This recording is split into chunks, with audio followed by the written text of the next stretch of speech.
535 ప్రశ్న. అంటే 535 ప్రశ్న. 535 ప్రశ్న. ప్రశ్న. బ్రదర్ వందనములు. వందనం చెప్పండి. కీర్తన 137 కీర్తన 9వ వచనం. 9వ వచనం. నీ పసిపిల్లలను పట్టుకుని వారిని బండకు వేసి కొట్టువాడు ధన్యుడు. ఏమండి ఇలాగ ఈ దయచేసి ఈ వాక్యమును వివరించండి. దయచేసి ఈ వాక్యమును ఈ వివరించండి. మాట చదవగానే ఎవరికైనా బాధ కలగదా? కలుగుతుంది. ఈ మాట చదవగానే ఏంటి ఇది పసిపిల్లల్ని బండకేసి కొట్టేస్తారా? ఎంత ఎంత భయంకరమైన మాట రాశారండి ఇక్కడ బైబిల్లోను అని బైబిల్ పెట్టి విమర్శించేవారు. ఎవరు విమర్శించారు? బైబిల్ని విమర్శించేవారు ఏం చేస్తారు? అయిపో చూడండి, నీ పసిపిల్లలను బండకు వేసి కొట్టువాడు, వారిని బండకేసి కొట్టేయమన్నాడు దేవుడు అని ఈ యొక్క మాట పట్టుకుని బైబిల్ ఇది పెద్ద తప్పుగా ఇక్కడ దేవుడు కొట్టేయమంటలేదు పసిపిల్లల్ని. నీ పసిపిల్లల్ని పట్టుకుని వారిని బండకు వేసి కొట్టుమని కుట్టువాడు ధన్యుడని దేవుడు చెప్పడం లేదు, మనుషులు చెప్తున్నారు. ఎందుకు చెప్తున్నారు? చూడండి ఎందుకు చెప్తున్నారు. ఇది అర్థం అవ్వాలంటే 137 కీర్తన మొదటి నుండి చివరి వరకు చదవాలి. అది చదవరు చాలా మందికి. ఎందుకు ఈ ప్రశ్న ఎవరు చేశారు ప్రశ్న? వేసింది ఎవరు? కె సుందర్రాజు గారు. కె సుందర్రాజు నంది కొట్టుకోరు. ఈ కె సుందర్రావు నంది కొట్టుకోరు చాలా ప్రశ్నలు వేస్తున్నాడు. ప్రతి వారం ఒక ప్రశ్న వేస్తాడు. అవును. ఇతనికి అర్థం అవ్వలేదు. వయసు ఎంత? 60 సంవత్సరాలు. 60 సంవత్సరాల వయసు. ఏం చేస్తాడు? రాయలేదు. ఈసారి రాయాలి. ఈ మాట పట్టుకుని బైబిల్లో చూడండి ఎంత భయంకరమైన మాటలు రాస్తున్నాయో. పసిపిల్లలను పట్టుకుని బండకేసి కొట్టేయాలంట. అంటే బండకేసి కొట్టేయాలి అంటే అందరూ ఏమంటారు? అయ్యి బాబు ఇలాంటి మాటలు ఉన్నాయి బైబిల్ చెడ్డదో అని బైబిల్ని చెడ్డదిగా చేయడానికి ఇలాంటి మాటలు ఆస్కారం కలిగిస్తాయి. కానీ ఎవరన్నారు ఈ మాట? నీ పసిపిల్లలను పట్టుకుని వారిని బండకేసి కొట్టువాడు ధన్యుడిని ఎవరన్నారు? ఇశ్రాయేలు అన్నారు. ఎవరినన్నారు? బబులోనీయుల్ని. అంటే బబులోనీయుల్ని అంటున్నారు. ఎందుకన్నారు? ఈ బబులోనీయులు ఇశ్రాయేలు యొక్క పసిపిల్లల్ని బండకేసి కొట్టేశారు. దేవుడు కొట్టాడా? దేవుడు కొట్టమన్నాడా? ఎవరు కొట్టారు? బబులోనీయులు ఇశ్రాయేల్ దేశానికి వచ్చి ఇశ్రాయేల్ దేశాన్ని జయించి ఆ ఇశ్రాయేల్ని చాలా మంది చంపేసి వారి పిల్లల్ని ఏం చేశారు? బండకేసి కొట్టేశారు. అది అర్థం ఎక్కడుంది? అది 137వ అధ్యాయం మొదటి వచనం. 137 కీర్తన మొదటి వచనం. బబులోను నదుల యొద్ద కూర్చుండి ఉన్నప్పుడు మనము సియోనును జ్ఞాపకం చేసుకుని ఏడ్చుచుంటిమి. అంటే నెబుకద్నెజరు ఇశ్రాయేల్ దేశం జయించి వాళ్ళందరినీ చెరగా తీసుకెళ్ళిపోయాడు. ఇర్మీయా గ్రంథము 52వ అధ్యాయం 2వ దినవృత్తాంతములు 36వ అధ్యాయము దాని తర్వాత 2వ రాజులు 25వ అధ్యాయం చదివితే ఎంత ఘోరంగా తీసుకెళ్ళాడో ఉంటుంది అక్కడ. కాబట్టి వారిని తీసుకెళ్ళిపోతున్నప్పుడు వారి యొక్క నిరవంజి చెట్ల దగ్గర వాటి మధ్యనున్న నిరవంజి చెట్లకు మన సితారాలు తగిలించారట. అచ్చట మనలను చెరగొన్నవారు ఒక కీర్తన పాడుడి అని మనలను బాధించిన వారు సియోను కీర్తనలలో ఒక దారిని మాకు వినిపించుడి అని మన వలన ఉల్లాసము కోరిరి. అది ఇప్పుడేమో తీసుకెళ్తున్నారు ఇశ్రాయేలీల్ని, యూదుల్ని తీసుకెళ్తున్నారు. తీసుకెళ్తా వాళ్ళు ఏమంటున్నారు? ఏలాకోలం అన్నమాట. ఒక కీర్తన పాడండి. ఇప్పుడు కీర్తనలు ఎప్పుడు పాడతారు? సంతోషంగా ఉన్నప్పుడు. కీర్తన ఎప్పుడు పాడతారు? బైబిల్ రాసి ఉంది. యాకోబు పత్రిక 4వ అధ్యాయము కీర్తన ఎప్పుడు పాడతారండి? యాకోబు పత్రిక 4వ అధ్యాయం 13వ వచనంలో కీర్తన ఎప్పుడు పాడతారు ఉంది అక్కడ. యాకోబు పత్రిక 4వ అధ్యాయము కీర్తనలు ఎప్పుడు పాడతారు? 13వ వచనం, 5వ అధ్యాయం 13వ వచనం. మీలో ఎవరికైనాను శ్రమ సంభవించిన అతడు ప్రార్థన చేయవలెను. అదేం చేయాలి? ప్రార్థన చేయాలి. ఎవరికైనాను సంతోషము కలిగిన అతడు కీర్తనలు పాడవలెను. అది సంతోషంగా ఉన్నప్పుడు ఏం పాడతారు? పాటలు కీర్తన పాడతారు. శ్రమతో ఏం చేస్తారు? ప్రార్థన చేస్తారు. ప్రార్థన చేస్తారు. వీళ్ళు ఏం కోరుతున్నారు? భయంకరమైన శ్రమలో ఉన్నారు వీళ్ళు. ఎవరు? ఇశ్రాయేలు. ఇశ్రాయేలీయులు. వాళ్ళని శ్రమ పెట్టేది ఎవరు? బబులోనీయులు. బబులోనీయులు. ఏలాకులంగా ఏమంటున్నారు? ఒక పాట ఒక పాట పాడండి. పాడండి. పాట పాడే సమయం అది కాదు. ఆ? కానీ వాళ్ళు పాట పాడలేదు. 3వ వచనం. 3వ వచనం. అచ్చట మనలను అచ్చట చెరగొన్నవారు మనలను చెరగొన్నవారు చెరగొన్నవారు ఒక కీర్తన ఒక పాడుడి కీర్తన పాడండి. అనిరి. మనలను బాధించిన ఆనాడు వారు బాధించిన వారు సియోను కీర్తనలలో ఆ, ఒక దారిని మాకు వినిపించుడి ఆ, అని మన వలన ఆ. ఉల్లాసము కోరిరి. వాళ్ళకేమో ఉల్లాసంగా ఉంది. ఎవరికి? బబులోని బబులోనికి. ఇశ్రాయేలుకి ఎలాగ ఉంది? దుఃఖముగా. భయంకరమైన దుఃఖం. భయంకరమైన దుఃఖం. 4వ వచనం. అన్యుల దేశములో అన్యుల దేశములో యెహోవా కీర్తనలు యెహోవా కీర్తనలు మనం ఎట్లు మనం ఎట్లు పాడుదుము. పాడుదుము. యెరూషలేమా, ఆ, నేను నిన్ను మరచని ఎడ్ల ఉమ్, నా కుడి చెయ్యి ఉమ్, తన నేర్పు మరచును గాక. మరుచునుగాక. నేను నిన్ను జ్ఞాపకము చేసి కొనని ఎడ్ల ఆ, నా ముఖ్య సంతోషము కంటే అంటే నేను యెరూషలేమును ఉమ్, హెచ్చుగా ఎంచని ఎడ్ల ఉమ్, నా నాలుక ఉమ్. నా అంగిటికి అంటుకొనును గాక. కాబట్టి ఇశ్రాయేలుకి యూదులకి ఏది గొప్ప? యెరూషలేం. యెరూషలేం. అంటే యెరూషలేం మందిరం. తర్వాత యెహోవా ఉమ్, ఏదోము జనులు చేసినది ఆ. జ్ఞాపకము చేసుకును. యోదోమీయులెవరు? యాషావు సంతానం. యాసవక సంతానం. ఇశ్రాయేలు ఎవరు? యాకోబు యాకోబు సంతానం. సంతానం. యోదోమును యాకోబు. యాకోబు ఎవరు? అన్నదమ్ములు, కవల పిల్లలు. తండ్రి. ఇస్సాకు యొక్క కుమారుడు. యోదోముకిని యాకోబుకి. యోదోము అంటే యాషావు. యాసావు. యాసావుకిని యాకోబుకి తండ్రి ఎవడు? ఇస్సాకు. మరి ఇంటి ఇస్సాకు తండ్రి ఎవరు? అబ్రహాం. మరి ఇంకేటి? అన్నదమ్ములు పెట్టలేదు. అవును. అన్నదమ్ములు పిల్లలు కొంతకాలం అయిపోతే ఏమైపోయింది? విరోధం అయిపోయారు. విరోధం అయిపోయారు. యోదోము గురించి యెహోవా యెహోవా ఏదోము ఏదోము జనులు జనులు చేసినది చేసినది జ్ఞాపకము చేసుకున్నాము. సొంత అన్నదమ్ములే, అన్నయ్యకి పిల్లలే, తమ్ముడి పిల్లల్ని యాలకులం చేస్తున్నారు. అన్న తమ్ముడి పిల్లలు ఎవరు? ఎదోమీయులు. ఏదోమీయులు. తమ్ముడి పిల్లలు ఎవరు? ఇశ్రాయేలీయులు. ఇశ్రాయేలీయులు. తర్వాత యెరూషలేం పాడైన దినమును యెరూషలేం పాడైన దినమును జ్ఞాపకమును తెచ్చుకును. జ్ఞాపకము తెచ్చుకొనుము. దానిని దానిని నాశనము చేయుడి, నాశనము చేయుడి, సమూల ధ్వంసము చేయుడి సమూల ధ్వంసము చేయుడి. అని వారు చాటిరి కదా. ఇప్పుడు ఇశ్రాయేల్ దేశాన్ని నాశనం చేసామని, యెరూషలేమును పాడు చేసామని ఆ? ఎవరు చెప్తున్నారు? ఎవరు చాడుతున్నారు? యోదోమీయులు. ఏదోమీయులు. ఎవరు? ఏదోమీయులు. అర్థమవుతున్న వాక్యం నీకు ఆ, ఉంది అక్కడ?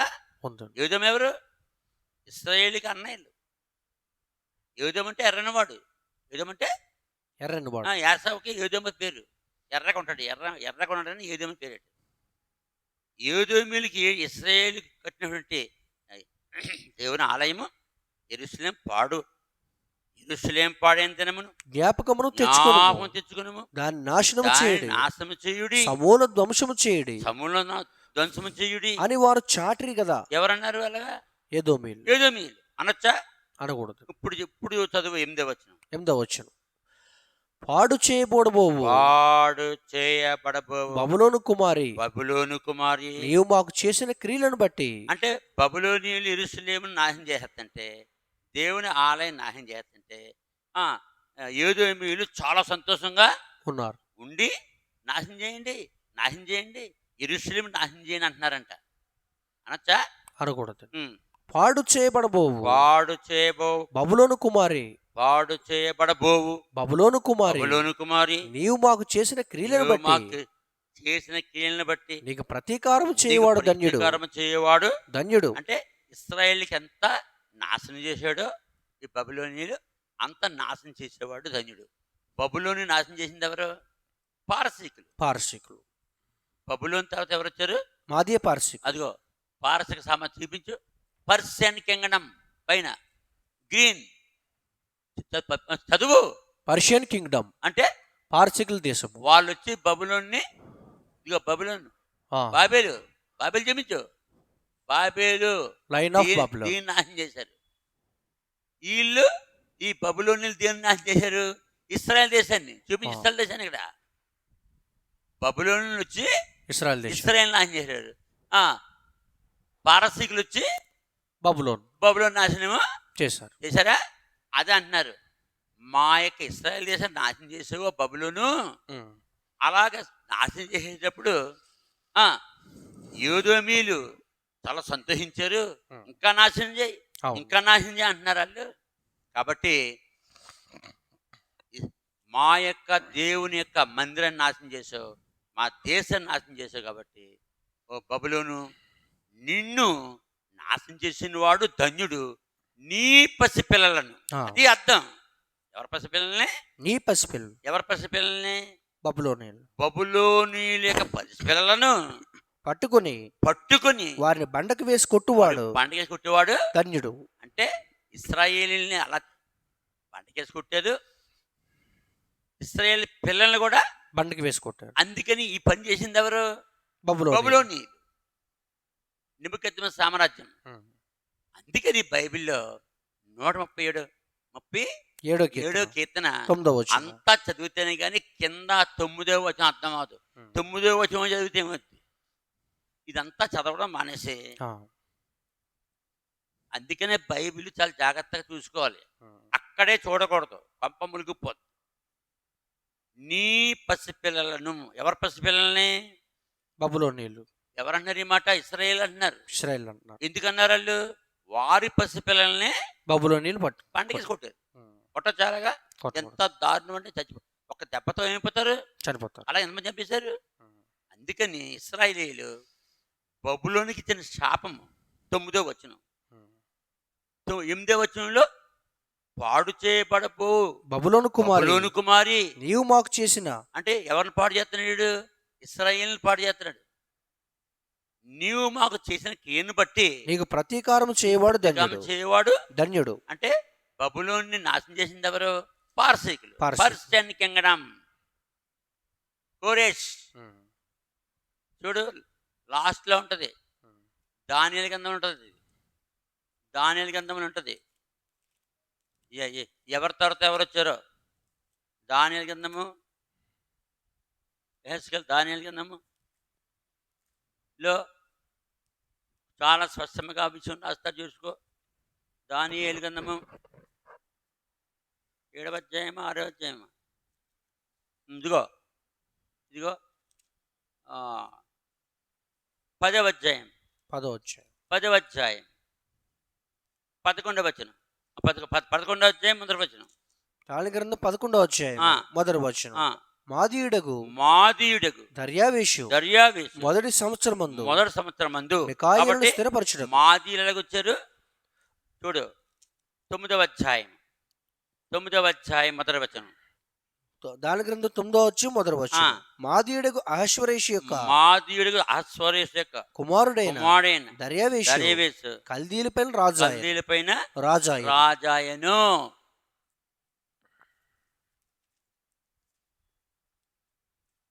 5వ అధ్యాయం దానియేలు 5వ అధ్యాయము మినే టెకెల్ ఫార్సిన్. దాని గ్రంథం 5వ అధ్యాయం 24వ వచనం. 24వ వచనం. కావున ఆయన ఎదుటి నుండి అంటే యెహోవా దానియేలు గ్రంథం 5వ అధ్యాయంలో బెల్షాజరు తాగుబోతు. దేంట్లో తాగుతున్నాడు? దేవుని యొక్క ప్రతిష్ఠించబడిన పాత్ర. రాజు చదువు. దాని గ్రంథం 5వ అధ్యాయం మొదటి 2 వచనం. రాజుకు బెల్షాజరు తన అధిపతులలో 1000 మందికి గొప్ప విందు చేయించి ఆ 1000 మందితో కలుసుకుని ద్రాక్షారసం త్రాగుచుండెను. బెల్షాజరు ద్రాక్షారసం త్రాగుచుండగా తానును తన అధిపతులను తన రాణులను తన ఉపపత్నులను వాటిలో ద్రాక్షారసం పోసి త్రాగునట్లు తన తండ్రి నెబుకద్నెజరు యెరూషలేములోని ఆలయములను తెచ్చిన వెండి బంగారు పాత్రలను తమ్మని ఆజ్ఞ ఇచ్చాను. ఆ వెండి బంగారు పాత్రలు ఎవరివి? దేవునివి. అవి ఎంత పరిశుద్ధంగా ఉండాలి. ఆ దేవుని మందిరములో తెచ్చినటువంటి వెండి బంగారపు గ్లాసుల్లో పాత్రల్లో ద్రాక్షరసం తాగారంట. ఎంత అవమానం దేవునికి. చదువు. 3వ వచనం. దాని గ్రంథం 5వ అధ్యాయం 3వ వచనం. అందుకు వారు యెరూషలేములోని దేవుని నివాసమగు ఆలయములను తీసుకున్న సువర్ణోపకరములు తెచ్చి ఉంచగా రాజును అతని అధిపతులను అతని రాణులను అతని ఉపపత్నులను వాటిలో ద్రాక్షారసం పోసి త్రాగిరి. త్రాగుతూ ఏం చేశారు? 4వ వచనం. వారు బంగారు, ఉమ్, వెండి, ఇత్తడి, ఇనుము, ఉమ్, కర్ర, రాయి అను వాటితో చేసిన ఉమ్. దేవతలను స్తుతించుచు దేవతలను ద్రాక్షారసం త్రాగుచుండగా ఉమ్, ఆ ఆ గడియలోనే గడియలోనే మానవహస్తం వేలు కనబడి ఉమ్, దీపము దగ్గర ఆ, రాజు యొక్క నగరు గోడపోత మీద ఆ. ఏదో ఒక వ్రాత వ్రాయిచున్నట్టు ఉండెను. ఆ రాత ఏంటి? అదే 5వ అధ్యాయము 24వ వచనం. 24 వచ్చిన దాని గ్రంథం 5వ అధ్యాయం 24 వచనం. కావున కావున ఆయన ఎదుటి నుండి ఆయన ఆ దేవుడు పరలోక దేవుని ఎదుటి నుండి ఈ అరచేయి వచ్చి ఎరచేయవచ్చి ఈ వ్రాతను వ్రాసాను. ఆ, వ్రాసిన శాసన విధనగా ఆ, మెనే మెనే టెకెల్ ఉఫార్సిన్. పర్సన్ ఈ వాక్య భావం ఏమనగా ఆ, మెనే అనగా ఆ, దేవుడిని ప్రభుత్వ విషయంలో ఆ, లెక్క చూచి దాన్ని ముగించాను. ముగించాడు. టెకెల్ అనగా ఆ, ఆయన నిన్ను త్రాసులో తోచగా ఆ, నీవు తక్కువగా కనబడితివి. కనపడ్డావు. ఫెరెస్ అనగా ఆ, నీ రాజ్యముని యొద్దను విభాగించబడి విభాగింపడి మాదీలకు పారసీకులకు ఇయ్యబడును. దేవుని మందిర సంబంధమైన అతి పరిశుద్ధమైన పాత్రలలో ద్రాక్షారసం. అసహ్యమైన పాప సంబంధమైన త్రాగుడు తాగడం వల్ల వెంటనే ఇచ్చాడు పనిష్మెంట్. ఎవరికి? బెల్షస్సర్. బెల్షస్సరుకి. నీ రాజ్యం యొద్ద నుండి విభాగించబడి విభాగింపబడి మాదీలకు మాదీయులకు పారసీకులకు పారసీలకు ఇయ్యబడును. ఇయ్యబడును. బడును. 30వ వచనం. 30వ వచనం. ఉమ్. ఆ రాత్రి ఎందే ఆ రాత్రి అంది కల్దీల రాజుకు కెల్దీయుల రాజుకు బెల్షస్సర్ హతుడాయను. చచ్చిపోయాడా? చనిపోయాడు. దేవుడు చంపాడండి. చంపేసిన తర్వాత ఏమైంది? 31వ వచనం. మాదీయుడకు మాదీయుడకు దర్యావేషు దర్యావేషు 62 సంవత్సరం వాడై ఆ, సింహాసనమునికి ఎక్కాను. ఇక్కడ ఎక్కాడు. ప్రశ్న ఏంటి? ప్రశ్న కీర్తన 137 కీర్తన 9వ వచనం. ఉమ్, నీ పసిపిల్లలను ఉమ్, పట్టుకుని ఉమ్. వారిని బండకు వేసి కొట్టువాడు ధన్యుడు. ధన్యుడు. దయచేసి ఈ వాక్యం వివరించండి. అవి వివరించండి. కాబట్టి ఇప్పుడు ఇశ్రాయేలు దేవుని మందిరాన్ని నాశనం చేసి ఆ ఇశ్రాయేలు యొక్క పాత్ర ప్రజల యొక్క పసిపిల్లని రాతికెత్తి కొట్టేశారు. ఇలాగ నువ్వు చేసావు కాబట్టి నీకు అలాగ జరుగును కాకని ఇశ్రాయేలు శపించారు. ఎవరిని? బబులోని బబులోని. ఆ శాపమే 137వ కీర్తన 9వ వచనం. 9వ వచనం. వీళ్ళు 9వ వచనం చదువుకుంటే కొత్త ఏం అర్థం అవుతారు. ఇలాంటి మాటలు పట్టుకుని చూడండి బైబిల్లోనూ అసలు పసిపిల్లల్ని బండకేసి కొట్టేమాట దేవుడు చెప్పాడా? ఆ మాట అన్నది ఎవరు? ఇశ్రాయేలీయులు. ఎవరిని అంటున్నారు? బబులోని. వారి పసిపిల్లల్ని పండగేసి కొట్టేసిన బబులోనీలు అన్నాడు. ఇప్పుడు బబులోనీలు జయించింది ఎవరు? మాదీ పారసీకులు. మారదీయులు. పారసీకులు ఎవరి కాలంలో? బెల్షస్సర్ కాలంలో. బెల్షస్సర్ కాలం. అంటే బెల్షస్సర్ కాలం. అటు తాగబోతు వాడిని దేవుడు ఆ రాత్రే చంపేశాడు. చంపేసి ఎవరికి ఇచ్చాడు? మాదీయుడికి దర్యావేషు వాళ్ళు ఈ పని చేస్తారు నీకు అని చెప్పి వీళ్ళు చెప్పారు. ఎవరు? ఇశ్రాయేలీయులు. ఇశ్రాయేల్. అలా చేసే ఉంటాడు. ఎలాగైతే ఇశ్రాయేల్ యొక్క పిల్లల్ని బండకేసి కొట్టేశాడో అలాగే మాదీయులు పారసీకులు బబులోని యొక్క పిల్లలు బబులోని చంపేసి వారి పిల్లల్ని రాతికేసి కొట్టేసి కొట్టేమని శపించిన శాపము నెరవేరి ఉంటుంది. అందుకని ఇతనికి అర్థం కాలేదు. ఏది? కీర్తన పేరేం పేరు? కే సుందరరాజు గారు, నంది కొట్కూరు, వయసు 60 సంవత్సరాలు. అర్థమైంది సారి? అర్థమైంది. నీకు అర్థమైంది అసలు? ఇంతకీ 137 కీర్తన 9వ వచనం అన్నది ఎవరు? ఇశ్రాయేలీయులు. ఇశ్రాయేలీయులు. ఎవరిని? బబులోనీయుల్ని. కారణం వారికి ఇశ్రాయేల్ యొక్క పిల్లల్ని కొడిచాడు. కొట్టడం వల్ల ఏమైంది? నీ పిల్లల్ని కూడా, ఓ బబులోను, నీ పిల్లల్ని కూడా నిన్ను జయించిన వాడు రాతికేసి కొట్టేను గాక. కొట్టేసిన వాడు ధన్యుడు. వాడు ధన్యుడు. బబులోను జయించింది ఎవరు? మాదీ పారసీకులు. వాళ్ళు ఈ పని చేసి ఉంటారు అన్నమాట. ఎవరికి? బబులోని. ఇలాంటి మాటలు బైబిల్లో చాలా చోట్ల ఉన్నాయి. ఇలా పిల్లల్ని రాతికేసి కొట్టేయడం అన్నది బైబిల్లో చాలా చోట్ల రాసింది. చూడు వాక్యంలో 2వ రాజులు 8వ అధ్యాయం 12వ వచనం. 2వ రాజులు 8వ అధ్యాయం 12వ వచనం. 2వ రాజులు 8వ అధ్యాయం 12వ వచనం. హజాయేలు, ఆ, నా ఏలిన వాడవే నీవు ఆ, కన్నీళ్లు రాల్చదవేమని ఆ, అతను అడుగ్గా ఆ, ఎలీషా ఆ, ఎలాగూ ప్రత్యుత్తరం ఇచ్చాను, ఆ, ఇశ్రాయేలు వారి గట్టి స్థలములను ఆ. నీవు కాల్చివేయదు. హజాయేలు ఎవడు? సిరియా రాజు. సిరియా రాజు ఉమ్, వారి పిల్లలను ఆ, నేలకు వేసి ఆ. కొట్టి చంపుదువు. ఎలీషా ఏమంటున్నాడు? ఎలీషా ప్రవచనం ఏంటి? ఓ హజాయేలు, ఇశ్రాయేలు వారి నీవు గట్టి రాజు స్థలములను అవుతావు. నీవు రాజు అవుతావు, నీవు ఇశ్రాయేల్ యొక్క గట్టి స్థలాన్ని కాల్చివేయదు, కాల్చేసి వారి పిల్లల్ని రాతికేసి కొట్టదు. అంటే ఇది ఆ పని చేశాడు. బబులోని కంటే ముందుగా ఎవరు చేశారు పని? హజాయేల్ చేశాడు. ఆ? హజాయేల్ హజాయేల్. ఏ రాజు అతను? సిరియా రాజు. సిరియా ఎక్కడుంది? ఇశ్రాయేల్ దేశం పక్కన. చూపించు. అదిగో సిరియా. ఆ. సిరియా దాని పక్కనే ఉంది ఇశ్రాయేల్ దేశం. చూపించు. ఇశ్రాయేల్ దేశం. వాళ్ళు చేశారు పని మాట. ఇంకెక్కడ ఉంది? ఇంకా ఉంది. యెషయా 13:16. అంటే యెషయా అంత- 13 అంటే ఆ వచ్చి 16 కాలంలో అంత వచ్చి. కఠినంగా ఉండరు అనమాట. దేశాన్ని జయించి వాళ్ళందరిని చంపేసి వారి పిల్లల్ని రాతికేసి కొట్టువారు. బాబాయ్ చాలా దారుణం. యెషయా 13:16 వారు చూచుండగా వారి పసిపిల్లలు ఆ. నలగొట్టబడుదురు. అనగా వారు చూచుండగా ఆ, వారి పిల్లలు ఉమ్, వారి ఉమ్. నలుగొట్టబడుదురు. సో పసిపిల్లలు ఏం చేసేవారు? నలుగొట్టబడు పొడిసేవారట. ఉందా బైబిల్లో? ఉందండి. ఆ కాలంలో జరిగేది. ఎస్ఏ రాశాడు. దాని తర్వాత మరో చోట హోషయ 10:14. హోషయ 10:14. హోషేయ 10:14 ఆ, నీ జనుల మీదకి నీ జనుల మీదకి. అల్లరి వచ్చును. అంటే అల్లరి అల్లరి. నీ జనులు అంటే ఇశ్రాయేల్ గురించి. ఇశ్రాయేలు ఆ, సల్మాను యుద్ధము చేసి ఆ, బెత్మరేలును పాడు చేసినట్లు ఆ, నీ ప్రకారములు గల పట్టణములన్నీ ఆ, పాడగును. ఆ. పిల్లల మీద తల్లులు ఉమ్, పిల్లల మీద తల్లులు పిల్లల మీద తల్లులు నేలను పడవేయబడుతురు. అద్దిగో. అంటే తల్లుల్ని పడేయడమే కాకుండా పిల్లల మీద పిల్లల్ని కూడా పడేది.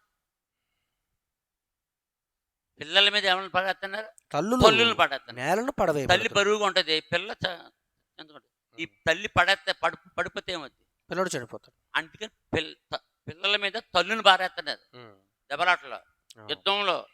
ఎక్కడుంది? హోషేయ 10:14 ఉందా? అంటే పూర్వకాలంలో ఇంత క్రూరమైన మనుషులు ఉండేవారు. అంటే పెద్దలను చంపేయడమే కాదు, తల్లిని తండ్రిని చంపేది కాదు, వాళ్ళ పిల్లల్ని కూడా చంపేవారు. నలక కొట్టేసేవారు. కొట్టేసేవారు, పండగ కొట్టేసేవారు. చివరికి నహూము 3:10. నహూము 3:10. నహూము గ్రంథం 3:10 అయినను ఉమ్, అది చెరపట్టబడి కొనుపోబడను. ఆ, రాజమార్గముల మొగల ఎందును ఆ, శత్రువులు దానిలోని చిన్న పిల్లలను ఆ, బండలకు వేసి ఆ.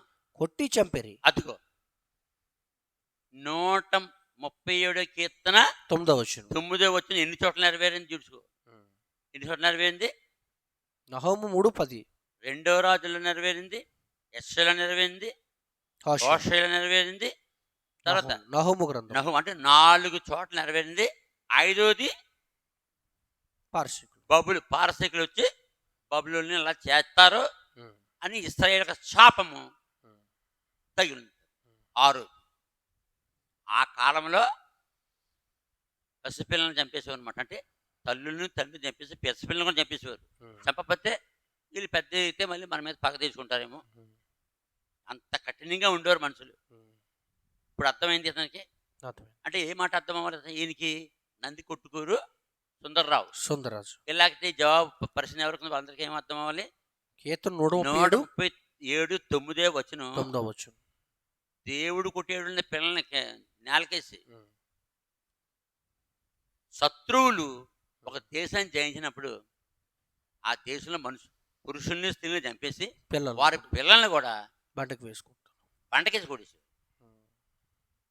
అంతేగాని దేవుడిచ్చే శాపం కాదు, సాతాను కూడా చేసే పనులేండి. ఇక్కడితో జవాబు పూర్తి అయిపోయింది.